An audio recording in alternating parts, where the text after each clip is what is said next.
Hi hello నమస్తే, this is PS. Welcome to PS Vidya Sadhana. విద్యా ఉద్యోగ అప్డేట్స్ గురించి తెలుసుకుందాం. తెలంగాణ జనసాంద్రత ఎంత పెరిగింది, కొత్త జనాభా లెక్కల వివరాలు నివేదిక ఎవరిచ్చారు, ఈ పెరిగిన జనాభా లెక్కల ప్రకారం తెలంగాణ జనసాంద్రత ఎంత, ఇలాంటి విద్యా ఉద్యోగ అప్డేట్స్ గురించి తెలుసుకుందాం.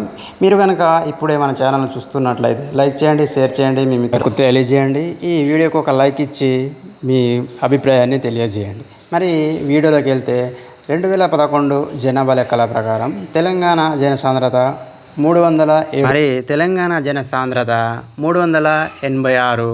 2023 జూలై నాటికి రాష్ట్ర జనాభా 3.81 కోట్లుగా ఉంది. మరి రాష్ట్రంలో జనసాంద్రత చదరపు మీటర్కు జనాభా 386 మేర ఉన్నట్లు కేంద్ర వైద్య ఆరోగ్య శాఖ సోమవారం వెలువరించిన హెల్త్ డైనామిక్స్ ఆఫ్ ఇండియా 2022-23 నివేదిక వెల్లడించింది. కేంద్ర ఆరోగ్య శాఖ వెలువడించిన health and dynamics of India 2022-23 నివేదిక ప్రకారం ఇది పట్టణ ప్రాంతంలో 4885, గ్రామీణ ప్రాంతంలో 210 మేర ఉంది. మరి దేశంలో 2023 జూలై నాటికి జనాభా అంచనాలు పట్టణ గ్రామాల వైద్య ఆరోగ్య పరంగా ఉన్న మౌలిక వసతులు, మానవ వనరుల గురించి వెల్లడించిన ఈ నివేదిక ప్రకారం ఢిల్లీ దేశంలోనే అత్యధిక జన సాంద్రత కలిగిన ఉన్న రాష్ట్రంగా నిలిచింది. తర్వాత స్థానంలో చండీగఢ్, తర్వాత పుదుచ్చేరి, లక్షద్వీప్, దాద్రానగర్ హవేలీ, బీహార్, పశ్చిమ బెంగాల్, ఉత్తరప్రదేశ్, కేరళ, హర్యానా, పంజాబ్, తమిళనాడు, జార్ఖండ్, అస్సాం, గోవా, మహారాష్ట్ర, త్రిపుర, తెలంగాణ 386, గుజరాత్, కర్ణాటక, ఆంధ్రప్రదేశ్ ఉన్నాయి. జాతీయ సగటున 425 కంటే తెలంగాణ జనసాంద్రత తక్కువగా ఉంది. దేశంలో వరుసగా 18వ స్థానంలో నిలిచింది తెలంగాణ. 2023 జూలై 1 నాటికి రాష్ట్ర జనాభా 3.81 కోట్లుగా ఉన్నట్లు వైద్య ఆరోగ్య శాఖ వెలువడించిన health and dynamics of India 2022-23 నివేదిక వెల్లడించింది. 2011 జనాభా లెక్కల ప్రకారం జనసాంద్రత ఉన్నట్టుగానే ఈ వెల్లడించిన నివేదిక ప్రకారం కూడా జనసాంద్రత ఆ విధంగానే రాష్ట్రాల పరంగా ఉంది. కానీ జనసాంద్రత మాత్రం పెరిగింది.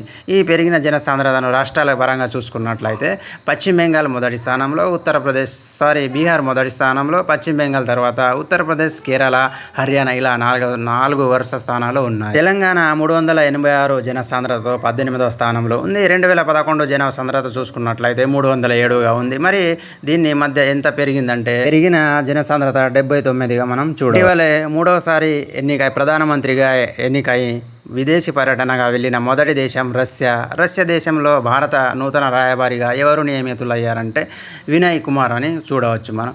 మరొక అంశం, చంద్రుడిపై చంద్రయాన్ 3కి చెందిన విక్రమ్ ల్యాండర్ ల్యాండింగ్ అయిన ప్రాంతానికి ప్రధాని సూచించిన ఏ పేరును ఆమోదిస్తున్నట్లు ఇటీవలే అంతర్జాతీయ ఖగోళ యూనియన్ IAU ప్రకటించింది. అంటే స్టేషన్ శివశక్తిగా మనం చూడవచ్చు. మరొక అంశం, ప్రధాని మోడీ 2024 మార్చిలో ఏ దేశ పర్యటనలో భాగంగా ఆ దేశ అత్యున్నత పురస్కారమైనటువంటి order of the Druk Gyalpo స్వీకరించారు. ఇది భూటాన్ దేశానికి చెందిన అత్యున్నత పురస్కారం. తర్వాత హైతీ నుంచి భారతీయ పౌరులను తరలించడానికి భారత ప్రారంభించిన ఆపరేషన్ పేరేంటిది? ఆపరేషన్ ఇంద్రావతి. హైతీ దేశం నుంచి, ఇది గుర్తుంచుకోవాలి, operation Indravati. Shanghai cooperation organisation startup forum 2024 మార్చిలో ఎక్కడ నిర్వహించారు? దీనికి సమాధానం న్యూఢిల్లీ. మరొక అంశం, జాతీయ మహిళా కమిషన్ మానవ అక్రమ రవాణాను నియంత్రించేందుకు ఏ భద్రతా దళంతో ఓ అవగాహన ఒప్పందం కుదుర్చుకుంది? ఇది రైల్వే ప్రొటెక్షన్ ఫోర్స్తో ఒక అవగాహన ఒప్పందం కుదుర్చుకుంది. 2024 మార్చిలో ఐక్యరాజ్యసమితి విడుదల చేసిన వరల్డ్ హ్యాపీనెస్ రిపోర్ట్లో భారత్ ఎన్నో స్థానంలో నిలిచింది అంటే 126వ స్థానంలో నిలిచింది. మరి మొదటి స్థానం నిలిచిన దేశం ఐస్లాండ్గా చెప్పవచ్చు. ఇటీవల వార్తలకు వచ్చిన వాల్మీకి టైగర్ రిజర్వ్ ఏ రాష్ట్రంలో ఉంది? ఇది బీహార్ రాష్ట్రంలో ఉంది. ఇటీవలే వార్తల్లో వచ్చింది. మరొక అంశం, అంతర్జాతీయ కార్మిక సంస్థ ILO 2024 జూన్ 3 నుంచి 14 వరకు 112వ వార్షిక అంతర్జాతీయ కార్మిక సదస్సు ఎక్కడ నిర్వహించారు? ఇది జెనీవాలో నిర్వహించడం జరిగింది. మరొక అంశం, ఏ రాష్ట్రంలోని నాగి, నక్తి అనే 2 పక్షి అభయారణ్యాలను ఇటీవల కేంద్ర ప్రభుత్వం రామ్సర్ జాబితాలో చేర్చింది. దీంతో రామ్సర్ సైట్స్ జాబితా మొత్తం ప్రాంతాల్లో సంఖ్య 82కు చేరింది. చిత్తడి నేలల పరిరక్షణ ధ్యేయంగా 1971 ఫిబ్రవరి 2న యునెస్కో ఆధ్వర్యంలో రామ్సర్ కన్వెన్షన్ రూపొందించారు.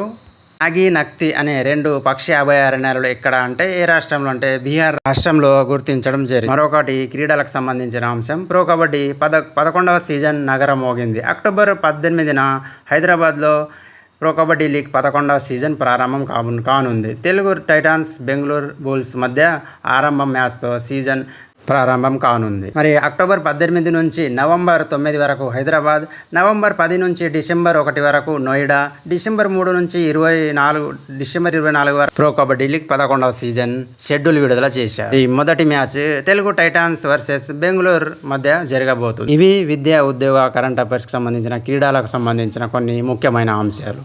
Thank you.